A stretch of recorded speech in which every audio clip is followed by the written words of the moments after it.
Julie Ann San Jose nagsalita na sa concert issue niya sa loob ng simbahan. Nagbigay ng pahayag si Julie Ann San Jose tungkol sa kontrobersyal na insidente nang mag-perform siya ng Dancing Queen sa altar ng isang simbahan sa pamamagitan ng kanyang ahensya, ang Sparkle GMA Artist Center. Ipinaliwanag ni Julie na siya ay isang debotong Katoliko at hindi niya intensyon na makasakit o makapagpahiya sa sinuman sa kanyang pagtatanghal. Tiniyak ng kanyang management na sila ang humahawak ng lahat ng responsibilidad kaugnay ng performance at si Julie ay sumusunod lamang sa itinakdang schedule. Sa kanilang pahayag, sinabi ng Sparkle na ang insidente ay isang pagkakamali at nangangako silang hindi na ito mauulit. Sparkle GMA Artist Center takes full responsibility for Julie Ann's attendance at this event. It is our job to coordinate and clear details with the organizers and relay the instructions to our artist, ayon sa kanilang pahayag. Ipinaliwanag ng ahensya na bahagi ng kanilang trabaho ang pag-aayos at pagtiyak na ang mga detalye ay malinaw sa mga organizer,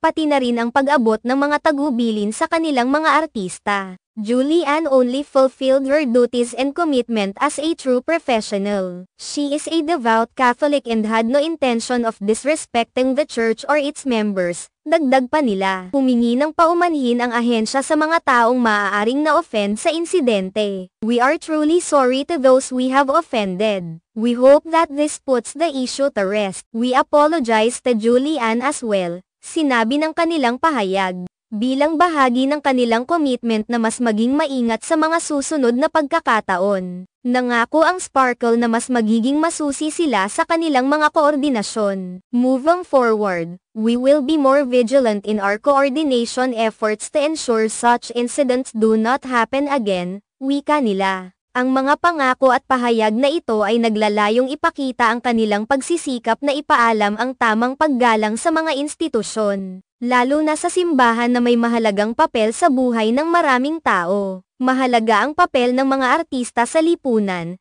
at ang kanilang mga hakbangin ay dapat isagawa ng may pag-iingat at respeto. Sa mga sumusunod na araw, asahan ang mas masusing pagsusuri at pagpaplano ng mga event upang maiwasan ang anumang kontrobersya na maaaring idulot ng mga hindi inaasahang pangyayari. Mula sa kanilang karanasan, magiging aral ito hindi lamang para kay Julie Ann kundi para din sa ibang mga artista sa kanilang pagganap sa mga kaganapang may sensitibong konteksto. Ang pahayag na ito ay isang pagkakataon upang ipakita ang kanilang dedikasyon sa kanilang mga sining, habang pinapahalagahan ang kanilang mga paniniwala at ang mga tradisyonal na halaga ng kanilang mga tagahanga at komunidad. Sa huli, ang mahalaga ay ang pagtutulungan ng mga artista at ng kanilang mga tagapamahala upang makamit ang mas maayos at mas maganda at may kabuluhang mga performances sa hinaharap, nang hindi naapektuhan ang dignidad ng mga institusyon at pananampalataya.